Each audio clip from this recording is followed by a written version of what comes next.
Hi, this is Dr. Neal Barnard, and today we are going to talk about the power of nutrition. And for me, the world completely changed back in 1990. And that was the year that Dr. Dean Ornish, a name that you know, really showed something that was, at the time, completely unexpected. He wanted to see if artery disease, heart disease, could be reversed. In other words, could that ugly-looking artery that you see at the bottom of your screen that's filled with atherosclerosis, could it look more and more like that healthy artery at the top of your screen? He did what we call a randomized trial. He split people into two groups. One group got a lifestyle intervention. The other got usual care. These were heart patients whose usual care meant going to the doctor, having cholesterol medications, that kind of thing. So the experimental program had four parts: vegetarian foods. And why would we want vegetarian foods for a heart patient? No cholesterol, no animal fat. Okay, makes sense. Secondly, a half-hour walk every day. And this is not a trudge. This is a half-hour brisk walk. Try to manage stress and avoid tobacco. That was the whole program. And the reason that he didn't say switch from beef to chicken was, if you look at beef, the leanest beef is about 29% fat as a percentage of its calories. The leanest chicken is not much better at about 23. Now, fish vary. Some are lower, some are higher, but fish all have cholesterol. They all have a fair amount of saturated fat in addition to whatever other fats they may have. But broccoli and beans and rice and sweet potatoes are very different. Not only do they have zero cholesterol, but they don't have much of any fat, and they don't really have the saturated fat that you see in animal products. Now, a year later, when you compared the experimental group and the control group, the difference was day and night. The people following the vegetarian diet and the other healthy lifestyle changes, their total cholesterol dropped 24%. Their LDL cholesterol, you know what I'm talking about, bad cholesterol, 37% down. And then when everybody went into the angiogram suite, and they had an angiogram, it's an x-ray of the heart that shows the tiny little trickle of blood getting through coronary arteries, their arteries were actually opening up so much that you could see a measurable difference, a reversal of heart disease in 82% of patients in the first year. And that made medical history. But then what counted even more was, do you die? Do you have a heart attack? Do you need to be in the hospital? And in the control group compared to the intervention group, again, day and night, the people following the healthy diet and lifestyle did dramatically well. So my team, my research team here in Washington, decided to see, would this diet work for people who don't have serious heart disease, but they just want to see if they'll get healthier? In particular, will they lose weight? We brought in a group of people and we gave them two rules: no animal products and minimize oils. So no animal products means no meat, no dairy, no eggs.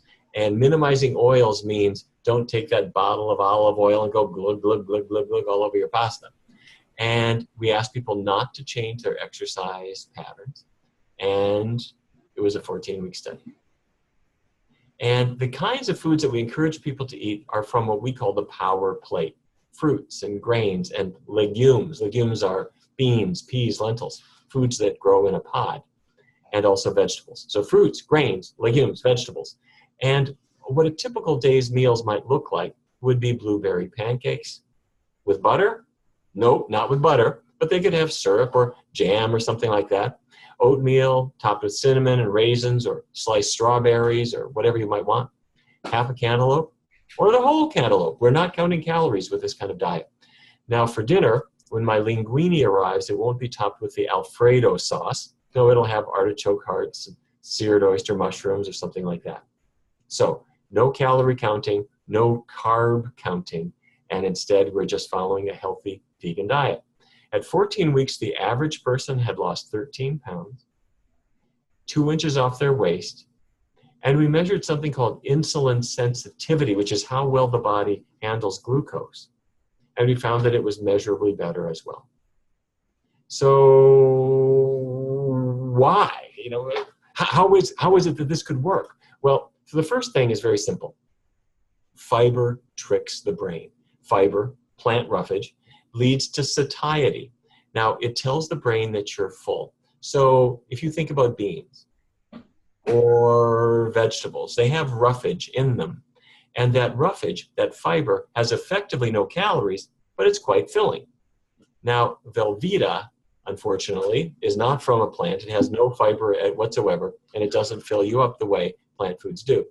But there's something else called the thermic effect of food, or in a more simple terms, it's the after-meal burn. Here's what I mean. Our research participants came into the laboratory. It was first thing in the morning, and their metabolism was at the lowest that it was going to be all day. We then gave them breakfast, and we measured their metabolism as they started to absorb the nutrients. And the way you do this is they're lying under a see-through canopy that goes over their head and shoulders, and we're measuring how much oxygen they're taking in, how much carbon dioxide they're putting out. And with some pretty simple arithmetic, it shows us what their metabolism is, how fast they're burning calories. Well, when you have that breakfast, your metabolism starts increasing, and you see that in this curve. It's higher than it had been before, and it stays high for about 3 hours or even more after the meal. But then, after the people had been doing the vegan diet for 14 weeks, we brought them back into the laboratory. We did the test again, and here's what we found.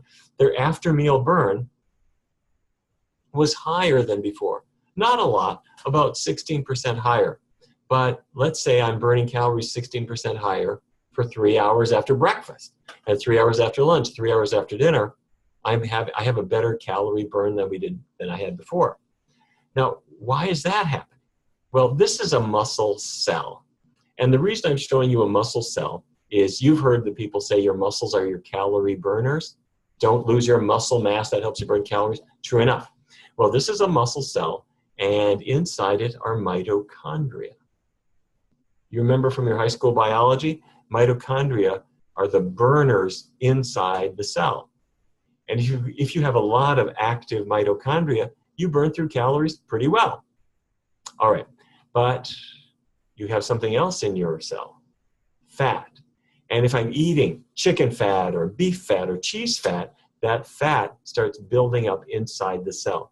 Now, doctors hate words like fat, so they're going to call it intramyocellular lipid, but it's fat inside the muscle cell. Here's the problem. When fat builds up inside the cell, the body wants to save that fat. Let me make sure that you're with me on this. You're eating fat, the fat gets inside the muscle cell, and the muscle suddenly says, this is great. This is a calorie source, an energy source that I could have in the event that there's a famine in the future. And so in order to save the fat, the body reduces its production of mitochondria. So the fat in the cells slows down your after-meal calorie burn. And it does that because the big buildup of fat causes the mitochondria to be inactivated. Your body is producing less of them. So what's the answer? I go on a vegan diet. How much animal fat is left in my diet? None. And if I keep the oils really low too, here's what happens to that fat inside the cell. It starts to disappear. And as that disappears, getting fat out of your cells boosts your after-meal calorie burn. So why is it that vegans tend to be slimmer? Well, part of it is fiber. Fiber tricks the appetite tricks the brain into thinking you've eaten a lot of food, when the truth is you've eaten a reasonable amount of food. And secondly, not only is your appetite controlled by fiber, but your metabolism is improved by getting the fat out of your cells. One more thing, let's go back into the cell and let's talk about diabetes. Okay, this is a muscle cell, and a muscle cell is powered by glucose. The glucose is on the outside of the cell, in the bloodstream, and to get in, I need insulin. The hormone insulin is like a key, and the key attaches to those red receptors, and as it does it, it signals these little channels to let the glucose inside. See that? That's the way the system is supposed to work. If you have diabetes, you've got glucose, you got insulin, you have those receptors, all that is totally normal. What's not normal is that black arrow, that signaling process is not working. Somehow the insulin key can't get that signal over to let the glucose in the cell. Why not? It's that fat again. that buildup of fat, that intramyocellular lipid, is stopping the insulin key from working. Think of it as chewing gum in the lock, gumming up the works. So on a plant-based diet, we're getting the fat out of the cell, and that improves insulin signaling. Our research team was funded by the National Institutes of Health to test a vegan diet for type 2 diabetes. Now, it was a vegan diet, but it was also a low-fat diet, so low oil, and a low GI diet. That means low glycemic index. In other words, instead of white bread, which might cause the blood pressure to go up pretty quick, we're going to choose rye bread or pumpernickel bread, which is more gentle on your blood sugar. Okay, for comparison, we used a controlled diet following the American Diabetes Association guidelines. And it was a 22-week study with a 1-year follow-up. And we had 99 participants. And what we track is something called hemoglobin A1C. Hemoglobin A1C is a test of blood sugar control. But if I just test your blood sugar, it goes up and down and up and down and up and down hour by hour. Hemoglobin A1C stays fairly stable. Your level measures, your A1C level reflects your blood sugar control over the preceding 3 months or so. So as you see on this chart, the red line is the people in the control group following the American Diabetes Association guidelines, limiting carbohydrate, limiting calories. They did okay. They had a drop of A1C by almost 0.4 points. That's good. The vegan group is the blue line. They had a drop of 1.2 absolute percentage points. That's huge. That's better than any of the oral diabetes drugs that we have. Now, this is Vance. Vance was a policeman. Vance's father was dead by age 30. Vance was diagnosed with diabetes when he was 31, came in to see us in his late 30s, and he started the vegan diet. Over about a year, he lost 60 pounds. His hemoglobin A1C dropped from 9.5, which is terrible, to 5.3, which is totally normal. And he had stopped his diabetes medications. In other words, a man on no medications with totally normal blood tests. I have to say, we were quite unsure, could we tell him you don't even have diabetes anymore? But we've become more and more comfortable with exactly that conclusion. All right, this is Nancy, same situation. She lost about 40 pounds over about a year. She stopped her diabetes medications. Her A1C dropped from 8.3 to 6.8. That's still in the diabetic range, but she did much, much better. So people who have diabetes and they start a plant-based diet, they improve, and in some cases their diabetes even goes away. But Nancy had another thing that occurred to her. She found that her arthritis improved. In fact, it essentially went away. Why is that? We see it quite commonly. And in this case, I think it's the dairy. Dairy products seem to irritate the body, if I could put it that way. Rheumatoid arthritis is an autoimmune condition where something is stimulating a reaction that causes inflammation inside the joints. And the principal trigger that we see reported most commonly is dairy. So on a vegan diet, there's no dairy anymore. People do very, very well. Now I'd like to talk to you about your car insurance. Okay, just kidding. This is Geico. Geico's headquarters are right over there, about 3 or 4 blocks away. They have 2,500 people working in that building. And back in 2006 and 2007, we were starting to talk with the health department over at Geico about doing a plant-based diet at work. So this might be good for health, might also be good for reducing medical costs. So we did it as a study. In Fredericksburg, Virginia, we checked everybody's weight. If they had diabetes, we checked their hemoglobin A1C. And here in the Washington, D.C. area, we checked the same things, except here, they had vegetarian foods in the cafeteria. Plus, once a week, they got a support group on how to go vegan. Now, for the cafeteria manager, this was a little bit new. It took a little while for them to figure out what a vegan diet actually means. All right. Anyway, they figured it out. They got the bacon and cheese out of there. And the people in Fredericksburg, Virginia, as you can imagine, didn't lose any weight. But the people here in the Washington, D.C. area who began the vegan diet lost weight very nicely. And so then we did a larger study in 10 different cities, whether it was Chevy Chase in Fredericksburg, but also Virginia Beach and Macon, Georgia, Dallas, Texas, Tucson, Arizona, and other cities around the country. And we showed exactly the same thing. that when you follow a plant-based diet, your weight drops, and if you have diabetes, your hemoglobin A1C improves too. So by now, it's not a question anymore. A plant-based diet, and by that I mean a low-fat vegan diet, is a great way to lose weight, reverse heart disease, get your diabetes under better control, or even prevent these problems if you don't have them yet. But I want to tell you something.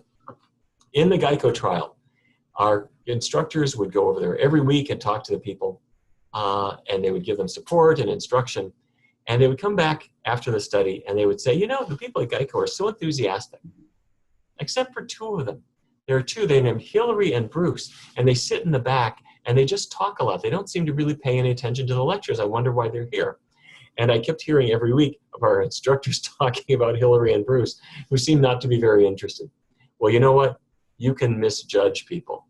They did talk a lot, and they might have even been distracting, but what they were talking about was what they were going to pick up at the store on the way home, how they would convince her parents to go vegan with them, how they might have a vegan Thanksgiving for all their friends. And a year later, Bruce sent me these pictures.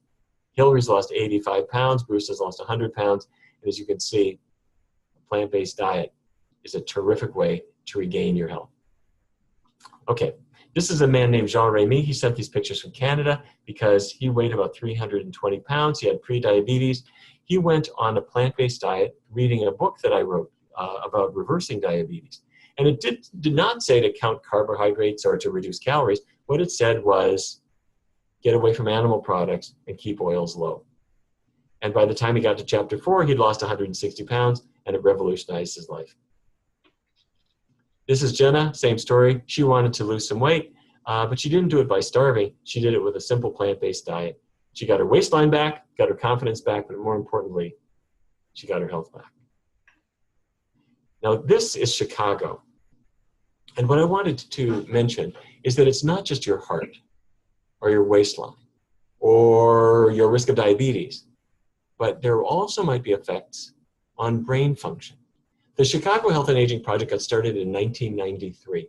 They tracked a large group of people in Chicago and they looked at what they ate. And then they looked at who stayed mentally clear and who succumbed to Alzheimer's disease.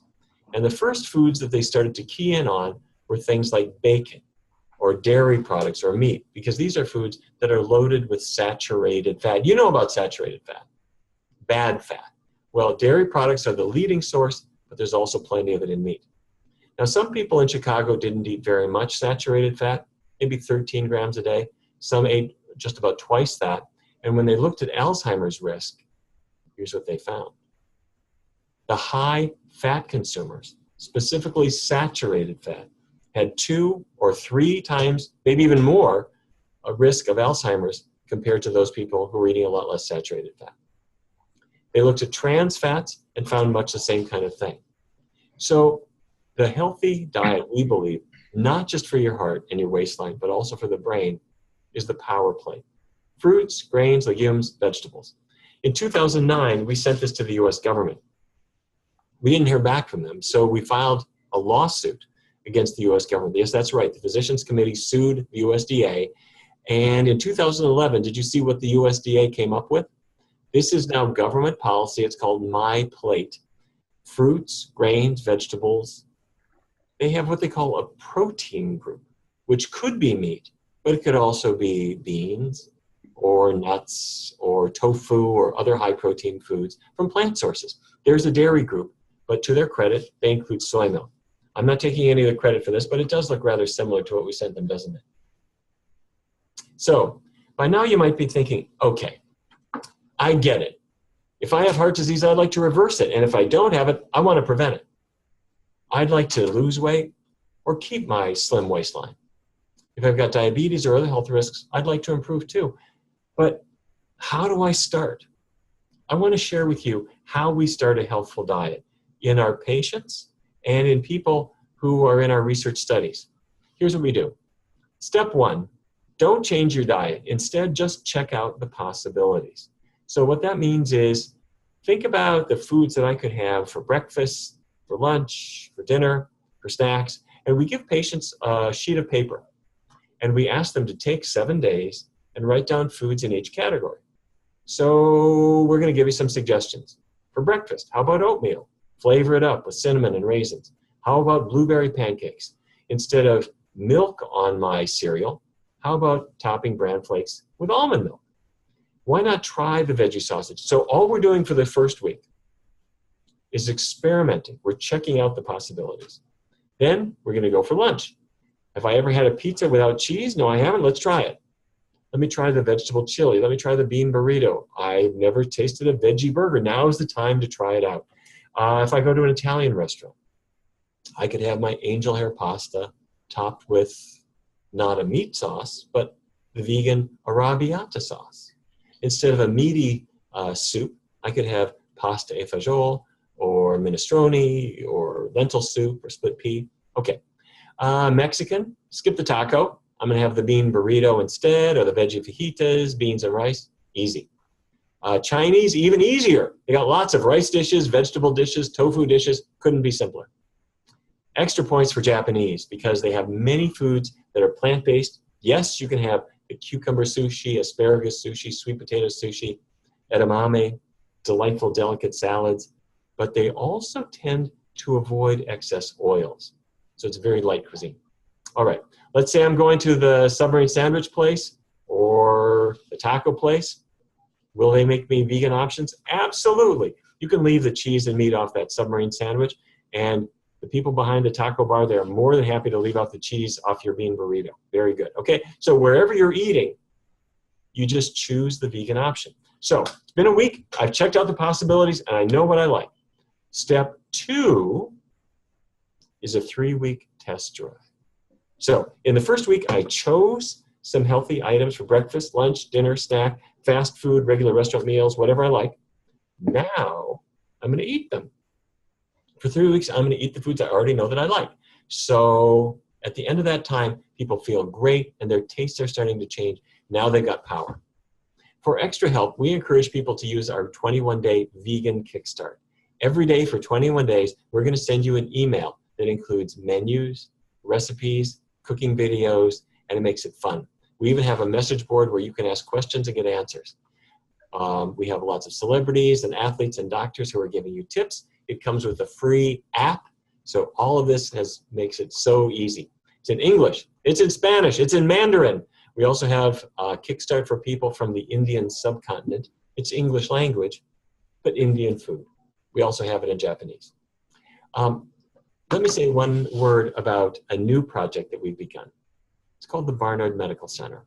We started it here in Washington, D.C. because we wanted to develop a clinic where if a person comes in with diabetes, or they have a high cholesterol, or high blood pressure, or they want to lose weight, we're not going to instantly throw them a pill because these problems are caused by food. And we want people to learn healthy ways of eating. So yes, we have medicines if you need them, but why not start with a rethink of your diet? So people come in. If you've got a urinary tract infection or if you've got a twisted ankle, we're not going to tell you should be eating asparagus. You need antibiotics for that urinary tract infection. You probably need your ankle taped or you might need an x-ray. We'll do all of that for you. But before you leave, we're going to say, why don't you make an appointment for when you're feeling better to come and talk to the dietitian. We'll have a look at your diet too. Or if a person comes in with a condition that's caused by food, you've got diabetes, we're going to start there. If you have medications, we'll manage all of that, or we'll start them if we need to. But on the other hand, I would really like you to jump in and visit with one of our 4 registered dietitians. And then we have weekly groups that you can participate in forever.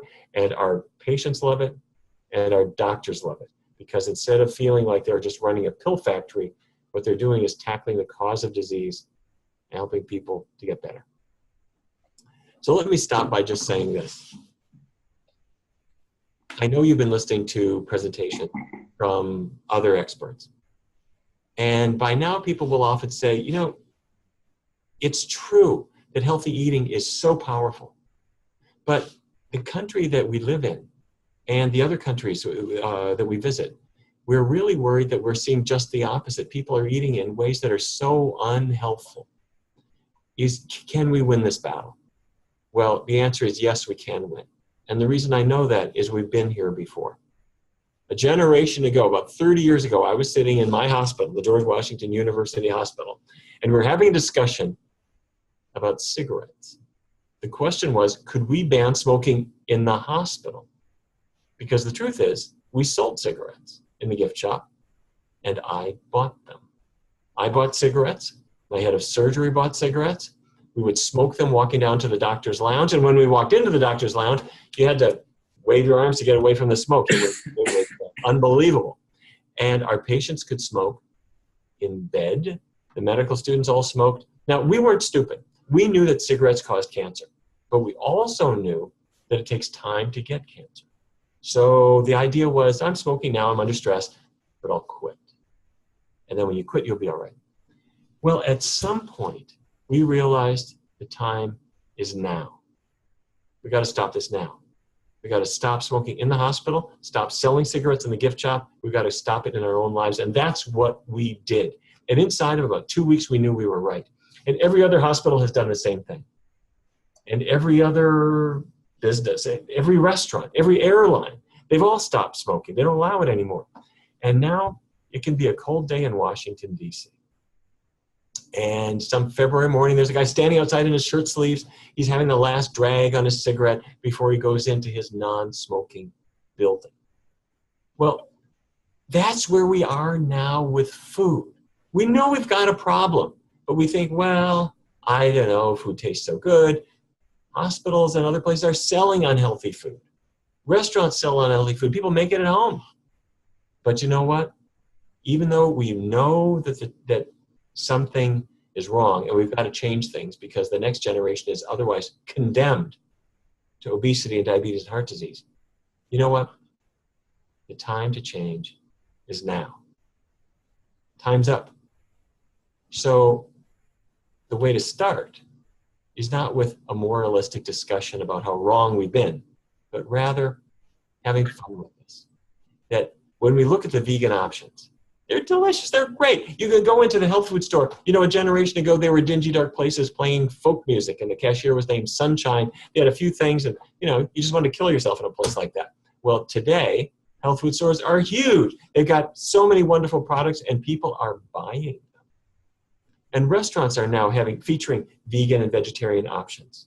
There are all kinds of websites, there are all kinds of books, there are materials for you, and you can have fun with this. So when you find a vegan recipe, a vegan product, a book, a website, a DVD, share it around and have fun with it. It's empowering. And I predict that one day in the not too distant future, it'll be some cold February morning here in Washington, D.C., and there will be some guy in his shirt sleeves shivering outside his building, having the last little bite of his chicken wing before he's allowed into his vegan building. And that's the day that I want to see come soon. Thanks very much.